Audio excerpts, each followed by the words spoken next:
Adventure in Pipeman on W4CY Radio.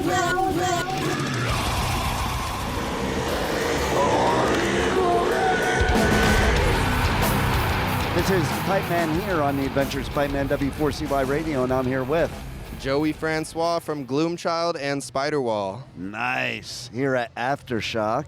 So, what brings you to Aftershock? What is cool about this place to be at Aftershock? Dude, this is the coolest place in the world, man. They've got every band that I grew up listening to performing here. It's a blessing and an honor to be out here rocking out with the biggest bands out there.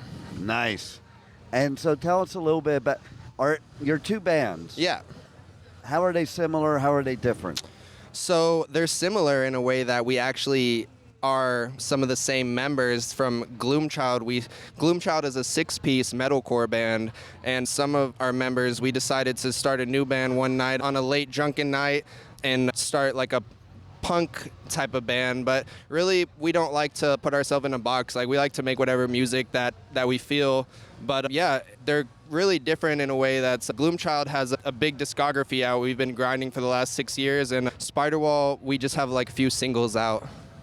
I think it's cool that you do different vibes, because I think people don't realize that just because you're a metalhead doesn't mean you don't like other music. Just because you're a punk doesn't mean you don't like other music. It used to be that stupid gatekeeper shit. Yeah. But really, we did like it. We just didn't admit it. Now we can actually admit that we like all kinds of music. Oh, yeah. It's so healthy for the scene to embrace each other, because really all music, it all does relate to each other. I mean, we're all just expressing ourselves, and the music that we put out is just a reflection of how we feel. So Totally. And listen, as an artist, it would be boring if you played the same thing over and over again, wouldn't it? I can't even imagine a world where I would have to just play the same thing over and over again, man. Come on. Exactly. Yeah. Exactly. So what do you feel the difference is in your fan base and how people see you based on the different bands?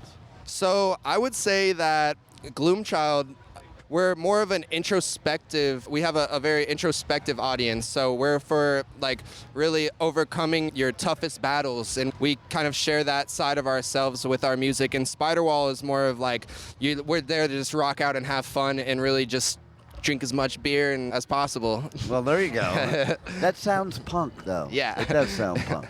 So who would you say your biggest influence for each band has been? So I'd say for Gloomchild, our biggest influences are like Killswitch Engage, Avenged Sevenfold, Underoath, Beatbox, just a lot of bands, Slipknot. With Spiderwall, we take a lot of influence from indie music, actually. So bands like Always and Blink 182 and stuff like that. So. Cool. And what started your musical journey? What was that moment that you started realizing you wanted to be a musician? When I was I want to say probably 2 years old, and I saw a piano, and my grandma had a piano, and I started playing piano when I was really young, around like 2 or 3 years old. So that was when I first realized that when I resonated with music. And so how did the transformation happen through all the years from that to where you are now? Now that's a great question, because without that piano experience, I would have never even got asked to be in a band, because when I was in middle school, I had a friend who lived across the street, and in my neighborhood, there was some kids that became my best friends that they needed a keyboardist for their band that was like metalcore, Asking Alexandria style. Like, still, it's almost the same style of stuff we do today, except we elevated it over the years. But yeah, around 14 years ago, I was playing bars and stuff when I was 15 and stuff, so I had to always battle my parents and tell them I'm gonna be at this bar this weekend playing, and they'd be like, no you're not, right. But we had to do it anyways because we booked the shows ourselves. And that Tampa has a really big like metal scene and deathcore scene and everything, so we've always been inspired by a lot of breakdowns and like mosh pits and stuff.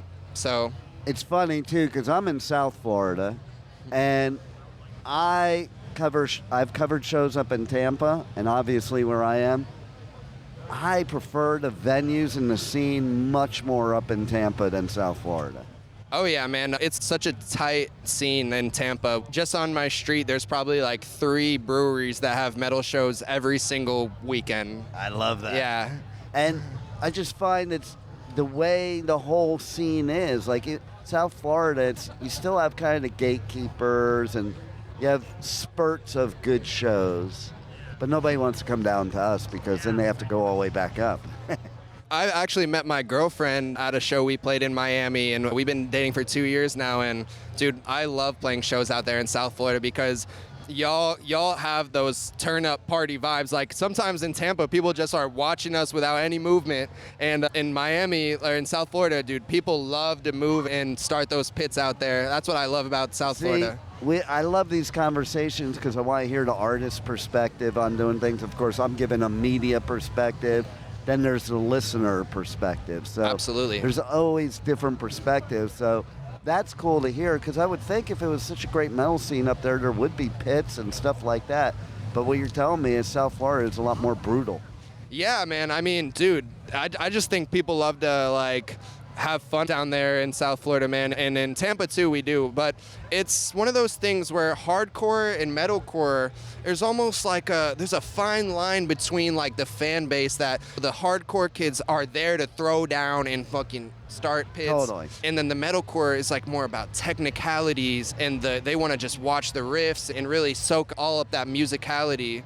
Wow, see, that's educational right there because most listeners that don't know metal, they think nothing of like technicality or studying musicianship. You have people say, it's just noise, but there is serious musicianship. Oh, I encourage all those people to check out Dream Theater. Right? Yeah, because it don't get more technical than that. I mean, that's one of our big influences as well. So I encourage everyone out there to check out bands like Dream Theater, Tesseract, all these types of technical metal bands that really push musicianship to the next level, I think, for all genres, because there's a lot of other genres now that are taking from metal and trying to turn, like now pop music is becoming metal. And I love that because I don't know if you know of like Youngblood and stuff like that. I love Youngblood. Yeah. And especially, I loved them before, but after that performance at Back to the Beginning, I'm like,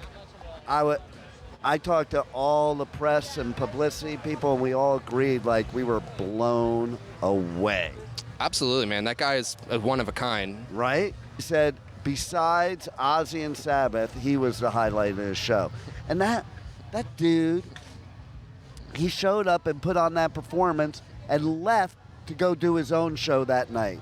To me, that's badass. That's badass. That's dedication. That's goals, if you ask me. That's the type of stuff that if you're a hardworking musician, you deserve to play 2 shows in one day and enjoy yourself that way, because I don't understand when musicians, they don't enjoy their jobs sometimes because it's such hard work. And I mean, I do understand it, but also it's one of those things that I don't ever want to become jaded in that way. I always want to enjoy this because my whole life I've been working towards this, and I think that's the thing that separates us from a lot of bands, is that we've been working at this for 12 years and we still are fighting for our shot, and we're going to keep fighting for it because we believe in ourselves. And that's what it takes, because it takes like 20 years to become an overnight success. Facts. Like Metallica is a perfect example of that. They ate bologna sandwiches with no bread, slept with 3 other bands on a floor in a room for like 10 years. I think every band at this festival has gone through that, and that's what I love. I respect that so much, and I love that about this because it's a true example of what it takes to do this job. Well, and that's why you're talking about enjoying yourself, having fun. If you're not having fun in this business, it's still wrong business because everything else kind of sucks. Yeah, it's long hours and long drives. Lots of rejection, a lot of business bull. You know, the best part is going and performing and writing the music. If you're not having fun with that, what are you doing? Exactly, and that's what I love about Gloomchild and Spiderwall, being in these bands. It's like I'm with my best friends that I grew up with, and we still have that love. There's not ever a time when we're hanging out where there's not a lot of love involved. That's key, too, because how can you go on tour whether it's a big tour or in a little bus with the whole band, and spend 24/7 with them without killing each other. You gotta be best friends. You really do, yeah. I know that that's not always the case, and I don't know how those bands do it, but hey, man, respect. Right? It would be so hard. Like, sometimes the band and the brand really becomes such a big business that you have to keep it going. Yeah. And you got to do whatever it takes sometimes. And even if you're with people that aren't your best friends, but y'all going to make it work.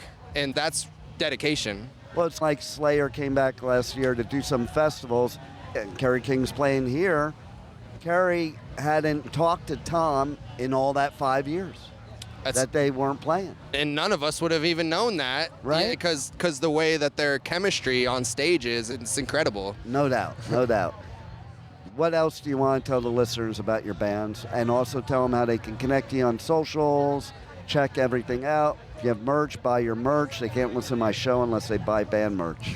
Hey, I love that, man. Shout out Dean, man. That's a great thing. That's a blessing. So Gloomchild, you can find us on all streaming services, Instagram, YouTube, at Gloomchild. Gloomchildmusic.com is our website where you'll find our merch.